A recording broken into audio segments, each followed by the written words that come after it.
महंगाई के सताए अवाम के लिए नई मुश्किल। बिजली के बाद गैस भी महंगी। ओगरा ने गैस टैरिफ बढ़ाने की मंजूरी दे दी है। सुई नॉर्दर्न के सार्फिन के लिए गैस की कीमत में औसतन 50% तक बढ़ाने की मंजूरी दी गई है। सुई सदर्न के सार्फिन के लिए गैस की कीमत में औसतन 42% तक इजाफे की मंजूरी दी गई है। गैस के नरखों में इजाफे का इतलाक 1 जुलाई से किया जाएगा। जिशान यूसुफ सही हमारे साथ मौजूद हैं। जी बताइएगा।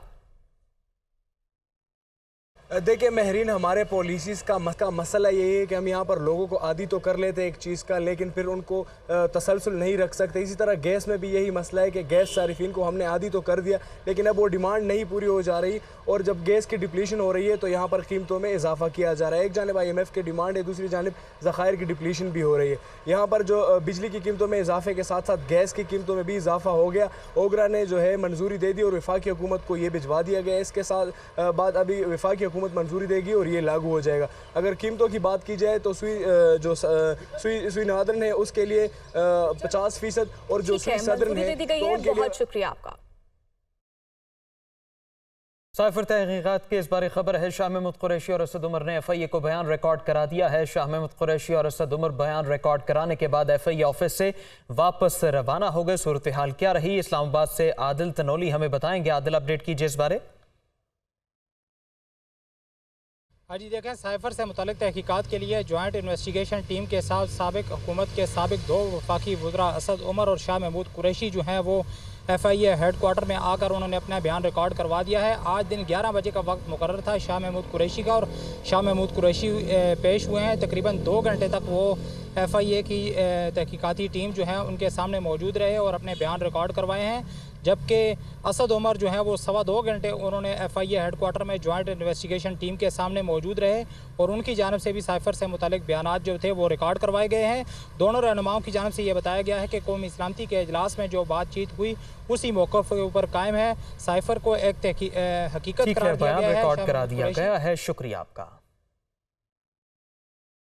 वज़ीर ख़ज़ाना इसहाक़ डार की ज़ेर सदारत इक़्तिसादी राबिता कमेटी का इजलास आज तलब किया गया है। रूस से पेट्रोलियम मसनूआत की दरामद की इजाज़त दी जाएगी।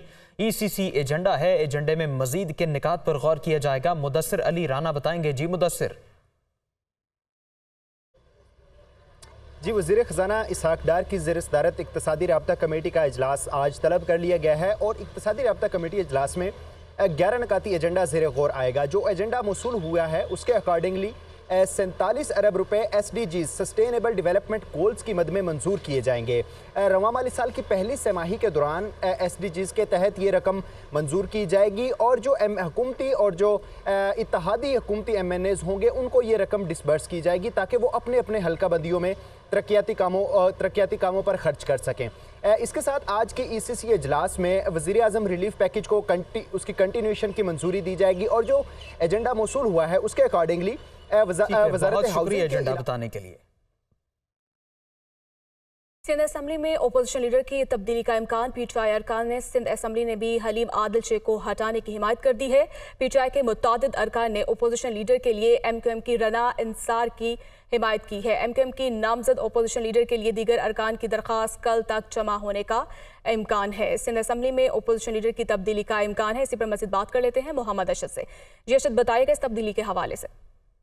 जी बिल्कुल, देखेंगे सिंध असेंबली में अपोजिशन लीडर की तब्दीली के लिए जो MQM की कोशिशों का सिलसिला जो है वो जारी है। जराए इस हवाले से तस्दीक करते हैं कि पाकिस्तान तहरीक इंसाफ के अरकान सिंध असेंबली ने भी हलीम आदिल शेख को बतौर अपोजिशन लीडर हटाने की जो है वो हिमायत कर दी है। जराए के मुताबिक PTI के मुताबिक अरकान ने अपोजिशन लीडर के लिए MQM की राना अंसार की जो है वो हिमायत की है। सिंध असेंबली में अपोजिशन लीडर की तब्दीली के लिए MQM ने पहले ही जो है वो जो रिक्विजिशन है वो जमा करा रखी है। PTI के रुकन सिंध असेंबली करीम बख्श गबोल ने जो है MQM की दरख्वास्त के ऊपर जो है वो दस्तखत कर दिए हैं। दरख्वास्त दे दी गई है। बहुत शुक्रिया आपका।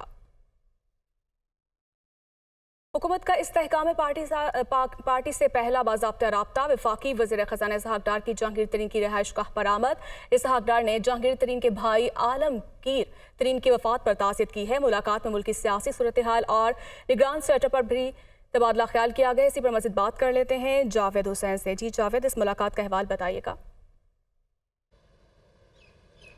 जी देखें, वज़ीर ख़ज़ाना इसहाक़ डार और उनके साथ जो मामलीन ख़ुसूसी हैं तारिक पाशा और तारिक बाजवा, वो भी उनके हमरा थे।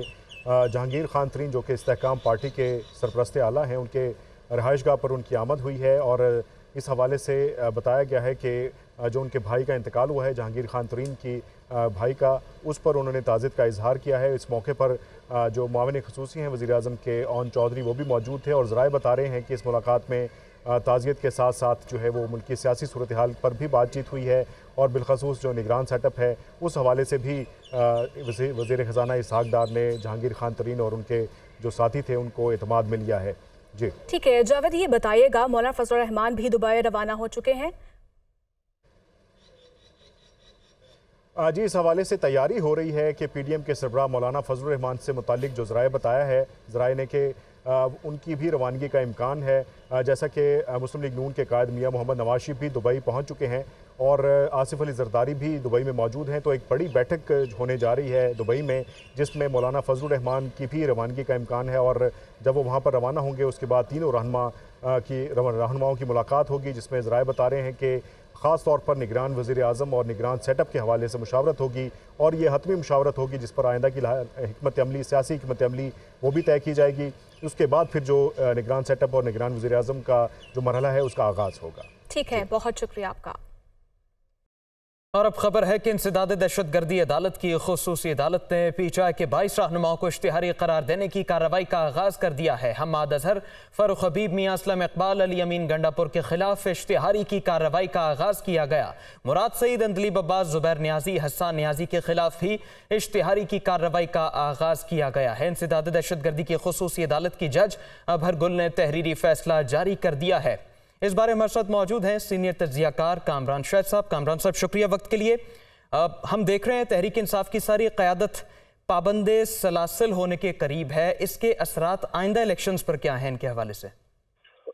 देखें जी, बदकिस्मती है बड़ी पाकिस्तानी सियासत के लिए कि एक पार्टी थर्ड ऑप्शन के तौर पे उभरी थी और अभी भी खैर है, और उसने जिस तरह चीज़ों को मैनेज किया, पुअर मैनेज किया या मिस मैनेज किया, जिस तरह उसने एक नई लड़ाई शुरू की बजाय सियासी हरीफों के, वो हमलावर हो गई इदारों के साथ, एस्टैब्लिशमेंट के साथ, तो वो बदकिस्मती है जिसको हम उनको बताते भी रहे, समझाते भी रहे अपने प्रोग्राम की तवज्जुह से कि आपके सियासी हरीफ जो है वो पाकिस्तान के दिफाई इदारे नहीं है, वो आपके सियासी हरीफ आपके ये पीडीएम के रहनुमा है या पीडीएम की पार्टीज हैं, लेकिन ऑब्वियसली उनकी लीडरशिप जो थी उन तक वो बात नहीं गई। और अभी जिस तरह आप देख रहे हैं कि ये इश्तिहारी करार दिए गए, एक लंबी लाइन है, ऑलमोस्ट पूरी लीडरशिप है पाकिस्तान तहरीक इंसाफ के, इमरान खान साहब समेत, जिसके लिए ये आ गए। तो अब इलेक्शन के अंदर देखे ना, आवाम जब वोट देने निकलती है, ये मतलब पीटीआई का सपोर्टर भी है, वो जब देखेगा कि ये लोग इश्तिहारी हैं, ये मफरूर हुए में भागे हुए, ये तो इलेक्शन में खुद ही नहीं आएंगे, क्योंकि इलेक्शन में आने के लिए इनको पहले कोर्ट में आना पड़ेगा, कोर्ट में आके अपने आप को इश्तिहारी पहले तो खत्म करवाएंगे, उसके बाद ये इलेक्शन लड़ने के अहल होंगे। अब ये अहम तरीन लीडरशिप जब पीटीआई की जिस तरह के हालात लग रहे हैं, अगर मफरूर ही रहती है, इश्तिहारी रहती है, सामने नहीं आती है, इलेक्शन नहीं लड़ती, तो ऑब्वियसली उसका बड़ी बददिली फैलती है, पार्टी के अंदर बड़ी बददिली फैलती है। आप जितना भी कहते रहे कि चेयरमैन तहरीक इंसाफ को वोट पड़ेगा या वो सब ठीक है, लेकिन वोट के लिए कोई फेस तो सामने हो ना, कोई क्यादत तो सामने हो। क्यादत या तो रूपोश होगी भी है या फरार होगी भी है या केसेस में, और इन सब की जिम्मेदार वही क्यादत है तहरीक इंसाफ की, जिसने 9 मई से भी बहुत पहले अवाम को अपनी लोगों को उकसाया, इस मामले में उकसाया कि जी इदारों से लड़ें और दिफा, और हमने वो 9 मई को उसकी बदतरीन पिक्चर देखी जब लोग जो है वो क्यादत अगरचे जेल में थी, इसके बावजूद उनको इतना सिखाया पढ़ाया गया था कि उनके पास एक ही रास्ता बचा था कि पाकिस्तान के दिफाई इदारों पर या शोहदा के मुजस्मों के ऊपर या DHQ के ऊपर या कोर कमांडर हाउस के ऊपर या ISI के दफातर के ऊपर या वो जहाज़ों के उसके ऊपर हमला कर दें। तो अब ये तो बड़ी बदकिस्मत सिचुएशन है, लेकिन ऑब्वियसली जिन्होंने ये किया है अब उनको उसको जवाब भी देना पड़ेगा और उनके साथ इंसाफ भी होना चाहिए। मतलब ये जितने लोग हैं इनको आके कानून का सामना करना चाहिए। जहाँ पे ये इश्तिहारी कोर्ट डिक्लेयर कर रहे हैं, वहाँ पे आपने देखा होगा एक और कोर्ट ने आज चेयरमैन तहरीक इंसाफ की जमानत भी कंफर्म की है, वो जो एक केस के अंदर उनकी जमानत भी कंफर्म हुई भी है। तो कहने का मतलब है कि कोर्ट पे एतमाद तो हमें रखना चाहिए ना, अगर कोर्ट पे एतमाद नहीं करेंगे तो किस तरह होगा। तो ये जितने भी लोग मफरूर हैं इनको मेरा ख्याल से कोर्ट में आना चाहिए या अपनी स्कॉलरशिप खत्म करनी चाहिए, ताकि उनके अपने जो वोटर सपोर्टर है उनके अंदर कोई वलवला पैदा हो, वरना तो इलेक्शन जो है वो बिल्कुल वन साइड हो जाएगा। लेकिन ये बड़ी बदकिस्मती है, तहरीक इंसाफ एक बड़ी भरपूर पार्टी उभरी थी, लेकिन उसकी क्यादत की अपनी जाती सियासत और पता नहीं किस बेवकूफ ने को मशवरा दिया था कि फौज से लड़ जाए اور اس کے بعد آپ دیکھیں کہ جب آپ پاکستان کے کسی بھی ملک کے دفاعی اداروں سے لڑتے ہیں، ابھی آپ امریکہ میں دیکھیں، وہ کیپٹل ہل میں جو رائٹ ہوئے اس میں انہوں نے کتنا پاپولر ڈونلڈ ٹرمپ، لیکن اس کو بھی انڈائکٹمنٹ کا سامنا کرنا پڑ رہا ہے وہاں پہ. تو قانون جو ہے وہ پاپولیرٹی کو نہیں دیکھتا.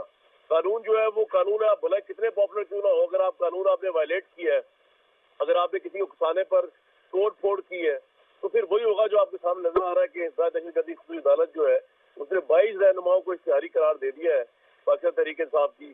باقی کے جو لوگ بچے تھے 400-500 وہ ویسے چھوڑ گئے ہیں، کوئی والنٹرلی چھوڑ گئے، کوئی ہوا کو دیکھ کے چھوڑ گئے، کوئی اس خوف سے چھوڑ گئے کہ جی ہمیں جیل میں سزا دینا رکنا پڑے. باقی جو رہ گئے تھے، جو مفرور اشتہاری، ان کو اشتہاری قرار دے دیا گیا جو فرار تھے. اور یہ سچویشن آپ کے سامنے بڑی بدقسمت سچویشن ہے. اس کی ذمہ دار جو ہے تحریک انصاف کی قیادت ہے میرے نزدیک سے. ٹھیک ہے، یعنی آپ کے مطابق قانون شہرت نہیں دیکھتا. بہت اہم نقطہ اٹھایا. کامران صاحب اس بارے تجزیہ دے رہے تھے. اب ہمارے نمائندے محمد اشفاق ہمارے ساتھ موجود ہیں، ان سے اس بارے تفصیل لیتے ہیں. اشفاق، احوال بتائیے گا سماعت کا اور کچھ فیصلے کی تفصیل دیجیے گا.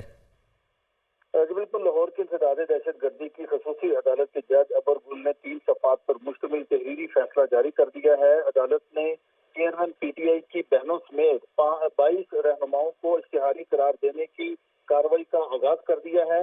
تفتیشی افسر کی جانب سے درخواست دائر کی گئی تھی اور یہ بتایا گیا تھا کہ عدالتی حکم کے باوجود ان تمام رہنماؤں کو کی گرفتاری کے لیے چھاپے مارے، وارنٹ کی اس حوالے سے ان کے گھر پر وارنٹ بھی بھجوائے گئے، لیکن یہ جو لوگ ہیں روپوش ہو چکے ہیں، لہٰذا انہیں اشتہاری قرار دینے کی کارروائی شروع کی جائے. عدالت نے تفتیشی افسر کی درخواست کو منظور کیا اور پھر میاں اسلم اقبال، حماد اظہر، فروخ حبیب، زبیر نیازی، مراد سعید، علی امین گنڈا پور اور ان کے ساتھ ساتھ حسان نیازی، امتیاز احمد شیخ، حافظ فرحت عباس، واسق قیوم عباسی، اعظم سواتی اور ان کے ساتھ ساتھ غلام عباس، علی حسن، عظما خان، اس کے ساتھ ساتھ علیمہ خان، اندلیب عباس، احمد خان نیازی، خالد گجر اور کرامت کھوکر کو اشتہاری قرار دینے کی کارروائی کا آغاز کر دیا گیا. مختلف رہنماؤں کو اس کیس میں نامزد کیا گیا. بہت شکریہ محمد اشفاق، ہمارے نمائندے تفصیل دے رہے تھے. ساتھ ہی ساتھ اس موضوع پر سینئر تجزیہ کار کامران شاہد گفتگو کر رہے تھے.